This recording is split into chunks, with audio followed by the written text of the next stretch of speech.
అక్రమాలు, అవినీతిపై నిర్మించిన కట్టడాలు అవి. ఫక్తు రాజకీయ అధికారాన్ని అడ్డం పెట్టుకుని చంద్రబాబు సీఎంగా ఉన్న రోజుల్లో ఆయన ప్రోద్బలంతో కృష్ణానది కరకట్టను కబ్జా చేసి ఓ టీడీపీ పారిశ్రామికవేత్త ఓ ఇంద్రభవనం లాంటి గెస్ట్ హౌస్ ను నిర్మించాడు. నిర్మించాక దానికి పర్మిషన్ తెచ్చుకోవడం, పట్టా తెచ్చుకోవడం కోసం ఏకంగా రాష్ట్ర సీఎం అయిన చంద్రబాబునే అందులో ఉంచాడు. దీంతో అది కబ్జా గెస్ట్ హౌస్ కాస్త నిబంధనలకు అనుగుణంగా నిర్మించింది అయిపోయింది. అయితే అక్రమాలను ఏరివేస్తున్న జగన్ ఊరుకోడు కదా, అందుకే కొరడ జడిపించాడు. చంద్రబాబుకు జగన్ సర్కార్ షాక్ ఇచ్చింది. ఏపీలో కనీసం నిల్వ నీడ లేకుండా చేయాలని డిసైడ్ అయ్యింది. ఆయన నివాసం ఉంటున్న ఇంటిని అటాచ్ చేస్తూ ప్రత్యేక ఉత్తర్వులు ఇచ్చింది. జగన్ అధికారంలోకి వచ్చిన తర్వాత చంద్రబాబు హయాంలో జరిగిన అవినీతిపై ప్రత్యేకంగా ఫోకస్ పెట్టారు, శూలశోధన చేశారు. ఈ క్రమంలో కృష్ణానది కరకట్టపై చంద్రబాబు గెస్ట్ హౌస్ అక్రమమని తేల్చారు.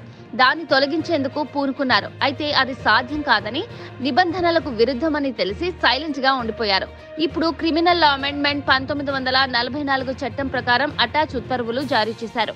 హోంశాఖ కార్యదర్శి పేరిట ఉత్తర్వులు జారీ చేశారు. అయితే మరుగున పడిపోయిన అంశాన్ని ఇప్పుడు తెరపైకి తేవడంపై అనుమానాలు వ్యక్తమవుతున్నాయి.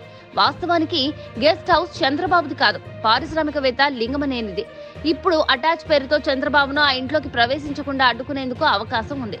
మాజీ సీఎం చంద్రబాబుతో పాటు అప్పటి యాక్టివ్ మంత్రి నారాయణ తమ పదవులను దుర్వినియోగం చేశారని, క్విట్ ప్రోకోకు పాల్పడ్డారని జగన్ సర్కారు అనుమానిస్తూ వచ్చింది.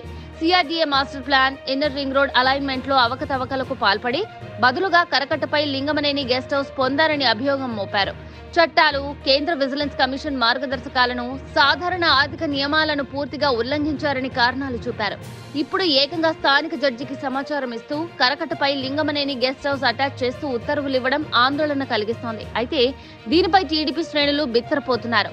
చంద్రబాబుకే నిలువ నీడ లేకుండా ఏపీలో జగన్ చేశాడని, రోడ్డున పడేశాడని బావురుమంటున్నాయి. వైసీపీది డైవర్షన్ పాలిటిక్స్ గా చెప్తున్నాయి.